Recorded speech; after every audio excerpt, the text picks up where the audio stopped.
to you, North America. The mothership has connected. Welcome aboard. It's the 4-hour Black Hole Block Party. DA with you from the CBS Sports Radio studios in New York City, broadcasting to more than 165 radio affiliates nationwide and north of the border. Damon Amendolara has been in sports talk radio since graduating from Syracuse back in 2001. But just over 2 years ago, CBS gave him the opportunity to do something different.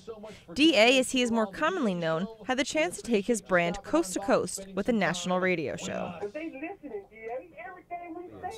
Here, with what we do on the national scale, I mean, there's 10 stories a night that I won't get to, that I wish I could get to. I just run out of time. So it's really cool in that way. There's never a dearth of things to talk about. You know, when you do local, there's plenty of days you go, there's nothing to talk about. When you do national, every day is full. Hosting a national show means DA and his team have to come up with a wide variety of stories and new angles that can captivate different kinds of people across the country. Like, obviously now, NFL draft is huge. Jameis Winston, Marcus Mariota, those are big topics of conversations for us. Whereas local radio in New York, they're concerned with who the Giants and the Jets are picking. That sometimes poses a challenge for DA and his producer, Sean Marash, as the network is based in New York.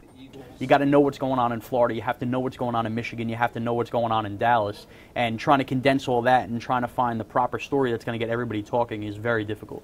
You know what? There was a couple of young men last night that were drafted that I said, I like that guy.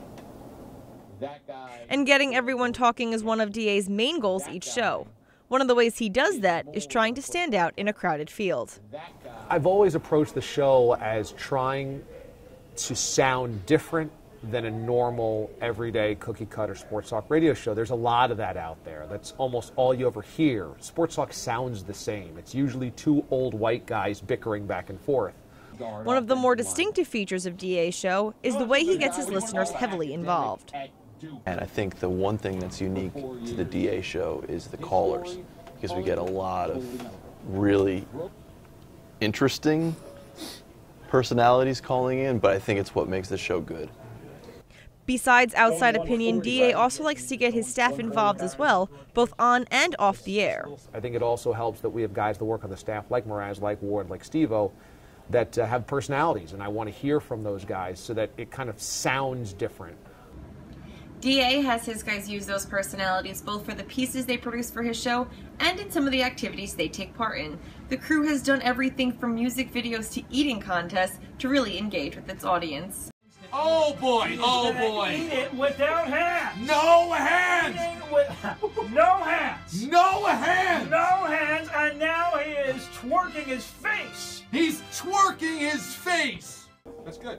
However, it's not all fun and games. The group still has to produce a 4-hour radio show 5 days a week. Do the low one. So it's kind of an all-day process, and people say, you know, how long does it take you to prepare? You kind of never stop preparing. Your entire life is prep. However, DA tries to make sure the fun overtakes the work and the prep. Boy, he's a pain. No, I'm just kidding. No, it's fun. We didn't know each other when we got into this. You know, all I knew was from interviewing, but we've developed a friendship off the air, too, and I think that's what makes the show strong. When you can have a friendship like that off the air and have fun and laugh and all that, and then be able to kind of carry that chemistry onto the show and onto the air, I think it only enhances the show. And it's a friendship the listener feels they're a part of for 4 hours each night. For Fordham Nightly News, I'm Kelly Cultis. The Clips went to San Antonio and won 2 games, including one in Game 6 where they could have been eliminated.